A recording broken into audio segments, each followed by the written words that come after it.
दोस्तों, आपने आज तक ये तो सुना होगा कि हल्दी घाटी के युद्ध में महाराणा प्रताप की पठानों ने सहायता की थी। पर क्या आप जानते हैं कि वो पठान कौन थे और उन्होंने राजपूतों की मदद क्यों की थी? तो आइए आज के वीडियो में हम आपको उन्हीं पठानों के बारे में बताएंगे जो महाराणा प्रताप की तरफ से मुगलों से लड़े और वीरगति को प्राप्त हुए। तो वीडियो शुरू करते हैं मित्रों। उन पठानों के सरदार थे हकीम खां सूरी। जी हाँ दोस्तों, हकीम खां सूरी ने मुसलमान होते हुए भी अकबर की सेना से लोहा लिया और महाराणा प्रताप को विजय बनाया। अफगान बादशाह शेर शाह सूरी के वंशज हकीम खां सूरी को जब पता चला कि मेवाड़ पर संकट आया है तो भाई अपनी मुट्ठी भर अफगानी सैनिकों के साथ मेवाड़ आ धमके ताकि महाराणा प्रताप की सहायता कर सकें। इस वीडियो में हम आपको हकीम खां सूरी की पूरी जानकारी देंगे, उनका पूरा इतिहास बताएंगे, तो प्लीज वीडियो के अंत तक बने रहें। एक समय था जब भारत के सिंहासन पर पठानों का राज हुआ करता था, परंतु जब मुगलों ने आक्रमण किया तो उन्होंने पठानों को यहाँ से भगा दिया और अपना अधिकार कर लिया। महाराणा सभी धर्मों की इज्जत करते थे। हकीम खां सूरी और महाराणा प्रताप की मित्रता इस बात का सबूत है। हकीम खां सूरी महाराणा प्रताप की सेना में सेनापति थे जो कि हरावल का नेतृत्व करते थे। इतना ही नहीं, हकीम खां मेवाड़ के शस्त्राग्रह के मुखिया भी थे। हकीम खां सूरी इकलौते मुसलमान सेनापति थे जिसने मुगल सेना का सामना किया। जहां राजस्थान के सभी राजपूत राजा अकबर का साथ दे रहे थे, वहीं एक मुस्लिम सेनापति राणा का साथ दे रहा था। हकीम खां सूरी का नाम सिर्फ मेवाड़ नहीं बल्कि भारत के इतिहास में सदा के लिए अमर हो गया। हकीम खां सूरी का इतिहास इस बात का गवाह है कि उन्होंने राष्ट्र को प्राथमिकता दी। जब अकबर की विशाल सेना महाराणा प्रताप से लोहा लेने के लिए मेवाड़ की तरफ बढ़ रही थी, तब हकीम खां सूरी अपनी छोटी सी सेना के साथ मेवाड़ की सहायता करने के लिए निकल पड़े। हकीम खां सूरी का हल्दी घाटी के युद्ध में बहुत बड़ा योगदान है। महाराणा प्रताप और हकीम खां सूरी की दोस्ती से लेकर हल्दी घाटी से वीर गति प्राप्त होने तक की कहानी बहुत ही रोचक और मजेदार है। दरअसल भारत में मुगलों से पहले अफगानी आए थे। इनके शासन में जब मुगलों ने घुसपैठ किया तब पठान शेर शाह सूरी का राज हुआ करता था। मुगलों ने अफगानों को हराकर अपनी हुकूमत कायम की और तभी से पठान मुगलों के खिलाफ हो गए। महाराणा प्रताप और हकीम खां सूरी की मित्रता इसी वजह से हुई थी क्योंकि दुश्मन का दुश्मन दोस्त होता है। हकीम खां एक विश्वसनीय व्यक्ति थे। इतना ही नहीं, इनका संबंध शेर शाह सूरी से होने के कारण महाराणा प्रताप को उन पर बहुत विश्वास था। यह प्रमुख कारण था जिसके चलते हकीम खां की मित्रता महाराणा प्रताप से हुई थी।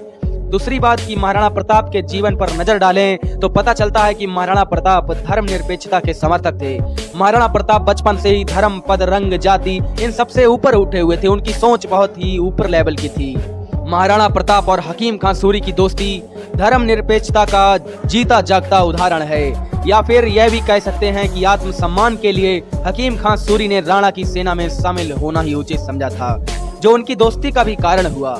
हल्दी घाटी के युद्ध में कई राजपूत राजा जहां अकबर की सेना में शामिल होकर महाराणा प्रताप के खिलाफ युद्ध लड़ रहे थे कि हकीम खां सूरी महाराणा प्रताप की तरफ से मुगलों से लोहा ले रहे थे। यह अपने आप में एक बहुत बड़ी बात थी। 18 जून सन 1576 का दिन जब अकबर और महाराणा प्रताप की सेना ने पहली बार आमना सामना किया, उस वक्त हकीम खां सूरी के नेतृत्व में सेना की टुकड़ी ने सबसे पहले धावा बोला और कई कोस तक मुगलों की सेना को खदेड़ दिया। अकबर की ओर से एक टुकड़ी का नेतृत्व लूनकरण नामक राजा कर रहा था, जो कि मैदान छोड़कर भाग निकला। महाराणा प्रताप से हकीम खां की गहरी मित्रता थी और राणा ने उनके शौर्य को देखकर अपनी सेना का मुख्य सेनापति नियुक्त कर दिया। हालांकि कई सामंतों ने इस बात का विरोध किया और तर्क दिया हकीम खां सूरी और अकबर एक ही धर्म के हैं, ऐसे में इनको सेनापति बनाना मेवाड़ के हित में नहीं होगा। लेकिन हकीम खां ने महाराणा प्रताप को आश्वासन दिया कि हे राणा, जब तक शरीर में प्राण हैं तब तक यह तलवार पठान के हाथ से नहीं छूटेगी। हकीम खां सूरी को सेनापति बनाना भी राणा की एक नीति का हिस्सा था। इन्होंने भी मुगल विरोधियों को एकत्रित कर मुगलों के खिलाफ खड़ा कर दिया। गोकुंदा नामक जगह महाराणा प्रताप का मुख्य सैन्य अड्डा था। अकबर ने अपनी सेना का सेनापति जयपुर के मान सिंह को महाराणा प्रताप से युद्ध के लिए भेजा। मान सिंह 80,000 सैनिकों की विशाल सेना के साथ खामनौर पहुंचा। ऐसा कहा जाता है कि इस समय महाराणा प्रताप के पास मात्र 20,000 सैनिक थे, जिनमें 3,000 घुड़सवार भी थे। महाराणा प्रताप के ज्यादातर सैनिक राणा पूंजा के नेतृत्व में धनुर्धर थे। मान सिंह की सेना में हरावल का नेतृत्व जगन्नाथ कछवाहा कर रहा था। उनके साथ अली आसिफ, माधव सिंह, मुल्ला काजी खान भी शामिल था। वहीं दूसरी तरफ महाराणा प्रताप की सेना में हरावल का नेतृत्व हकीम खां सूरी कर रहे थे।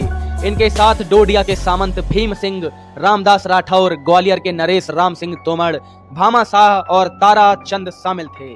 युद्ध धीरे धीरे भीषण होने लगा और हकीम खां सूरी ने इतनी भीषण तबाही मचाई कि मुगल सेना में उनके नाम का भय व्याप्त हो गया और मुगल सैनिक भागने लगे और मुगल सेना में हाहाकार मच गया।